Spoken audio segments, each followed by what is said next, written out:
Hi everyone, আমি অনু cooking আর্টে আপনাদের সকলকে স্বাগত জানাই। আমার আজকের হোলি স্পেশাল রেসিপি গুজিয়া বা পিরুকিয়া। বিহারে এটাকে বলা হয় পিরুকিয়া আর উত্তরপ্রদেশে এটি গুজিয়া নামে প্রচলিত। দু জায়গাতেই হোলিতে ভীষণভাবে জনপ্রিয় এটি। প্রত্যেকে ঘরে ঘরে এই গুজিয়া বা পিরুকিয়া কিন্তু বানিয়েই থাকেন। একদম ঘরোয়া পদ্ধতিতে টিপস অ্যান্ড ট্রিক্স সহ আমি আপনাদের সঙ্গে এই রেসিপিটি শেয়ার করছি। কিভাবে পারফেক্ট গুজিয়া বা পিরুকিয়া বানিয়ে নেবেন দেখে নেওয়া যাক আমার আজকের রেসিপিটিতে। গুজিয়া বা পিরুকিয়া বানানোর জন্য সর্বপ্রথম আমি ময়দাটাকে মেখে নেব। একটা বাটিতে আমি 300 গ্রামের মতো ময়দা দিয়ে দিচ্ছি। এর মধ্যে আমি 1/4 টিস্পুন সল্ট অ্যাড করব এবং 2 টিস্পুনের মতো ঘি অ্যাড করব। আমি এখানে ঘি ব্যবহার করেছি, আপনারা চাইলে সাদা তেলও ইউজ করতে পারেন, বাট ঘি দেওয়ার ফলে স্বাদটা আরও বেড়ে যায়। এইবার ভালো করে ড্রাই ইনগ্রিডিয়েন্টসগুলিকে ময়ান দিতে হবে ভালো করে, যাতে করে গুজিয়াগুলো খুব খাস্তা হয়। ডো বানানোর জন্য অল্প অল্প নর্মাল রুম টেম্পারেচারের জল ব্যবহার করছি, কোনো রকম গরম জল ইউজ করছি না। আর এই ময়দা কিন্তু বেশি নরম করে মাখবেন না, আবার বেশি শক্ত করেও মাখবেন না, একটু শক্ত ডো হলে ভালো হয়।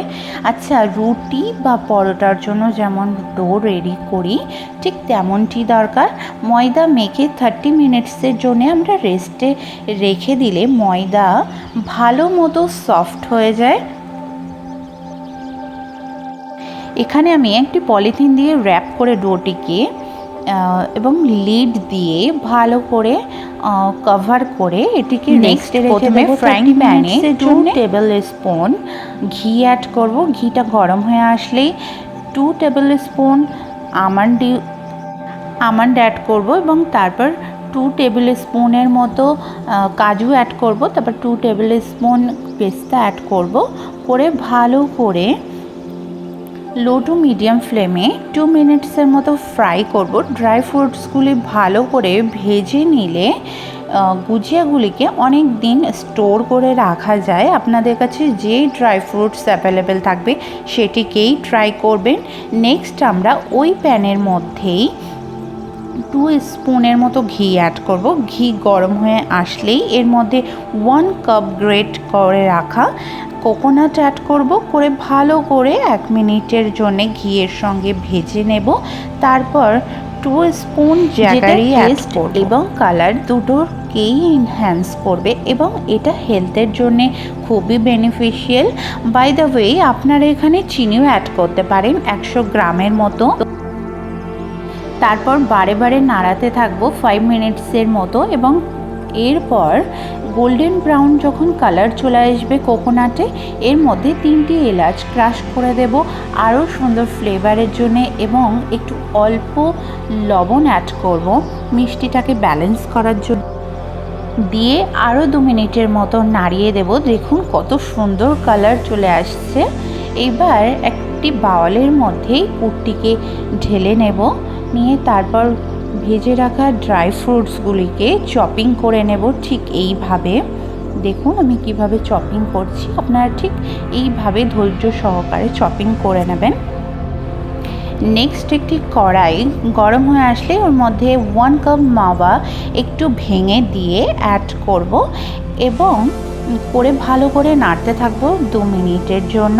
তারপর মাওয়া গরম হয়ে আসলে ওর মধ্যে 1 কাপ জ্যাগারি অ্যাড করব করে আরও 2 মিনিটের জন্য কুক করব, ফলে মাওয়া মেল্ট হতে থাকবে। এমন সময় ক্রাশ করে রাখা ড্রাই ফ্রুটসগুলোকে অ্যাড করব। তারপর নারিকেলের পুর 1 কাপের মতো অ্যাড করে দেব। করে ভালো করে 3 থেকে 4 মিনিট কুক করে নেব, যেন মাওয়ার সঙ্গে প্রতিটি ইনগ্রিডিয়েন্টস ভালো করে মিশে যায়। তো দেখুন আমার স্টাফিং করা কমপ্লিট। এইবার ডোটিকে নিয়ে ছুরির মাধ্যমে কাটিং করে নেব। নিয়ে একটি করে ডো নিয়ে বেলে নেব হাত দিয়ে ভালো করে ঘুরিয়ে ঘুরিয়ে। তারপর স্টাফিং অ্যাড করব। তারপর জল দিয়ে ডোয়ের সাইড লাগিয়ে দেব এবং সিল করে দেব ঠিক এইভাবে। তারপর একটি ফোক নিয়ে ফোকের মাধ্যমে একদিক থেকে আর একদিকে ঠিক এইভাবে ডিজাইন করে নেব, যেটা দেখতে খুবই সুন্দর লাগে। একই প্রসেসে গুজিয়া বা পিরুকিয়াগুলিকে বানিয়ে ফেলবো। দেখুন ঠিক এইভাবে। আচ্ছা, এখানে একটা কথা মাথায় রাখবেন, বেশি স্টাফিং ইউজ করবেন না, তাহলে ফ্রাই করার সময় স্টাফিং অয়েলের মধ্যে বেরিয়ে আসতে পারে। এখানে আমার গুজিয়া বা পিরুকিয়া করা কমপ্লিট। নেক্সট আমি গুজিয়ার জন্য চাশনি বানিয়ে নিচ্ছি। তো 1 কাপ সুগার অ্যাড করেছি, হাফ কাপের মতো জল অ্যাড করেছি, করে 2টি ক্রাশ করা কার্ডামম বা এলাচকে অ্যাড করেছি, করে ভালো করে একটু নাড়িয়ে নিয়ে হাফ কাপের মতো জ্যাগারি অ্যাড করেছি, করে ভালো করে ডিজলভ যখন হয়ে গেছে এর মধ্যে 1 ড্রপের মতো মিঠে আতর অ্যাড করেছি, করে ভালো করে এটাকে কুক করে নিয়েছি। দেখুন এখানে চাশনি করা কমপ্লিট। এইবার কিভাবে প্রপার ওয়েতে ফ্রাই করবেন গুজিয়া বা পিরুকিয়াগুলিকে সেটিও দেখে নিই। লো টু মিডিয়াম ফ্লেমে ফ্রাই করতে হবে গুজিয়াগুলিকে, সব একেবারে ফ্রাই করবেন না, অল্প করে ফ্রাই করবেন বারে বারে, এবং হাই ফ্লেমে ফ্রাই করবেন না, করলে ফেটে গিয়ে স্টাফিংগুলো অয়েলের মধ্যে চলে আসতে পারে।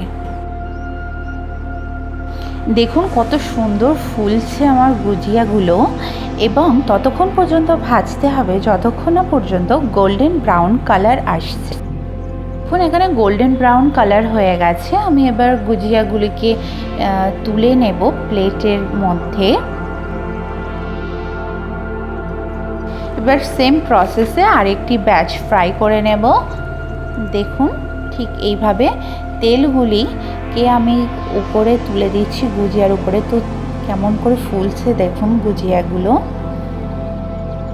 আমার গুজিয়া বা পিরুকিয়া করা কমপ্লিট। এইবার ঠান্ডা করে কন্টেনারে দিয়ে 2 থেকে 3 মাসের জন্য স্টোর করে রেখে দেওয়াই যায়।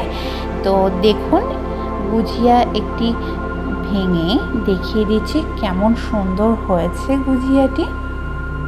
দেখুন কত সুন্দর হয়েছে, উপর থেকে যেমন খাস্তা, ভিতরে ততটাই সফট বা নরম হয়েছে। খেতে তো খুবই টেস্টি হয়েছে।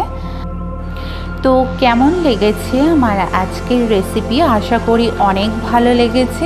আপনারা অবশ্যই বাড়িতে ট্রাই করবেন এবং আমাকে কমেন্টে জানাতে ভুলবেন না। একটি হাম্বল রিকোয়েস্ট থাকবে চ্যানেলটি সাবস্ক্রাইব করার এবং পাশে থাকা বেল আইকন প্রেস করে রাখবেন। সবাই শেয়ার ও লাইক করতে ভুলবেন না। দেখুন চাশনি দিয়ে প্রথমে গার্নিশ করে তার উপরে আমি কিছু ড্রাই ফ্রুটসগুলো অ্যাড করব, করে এইভাবে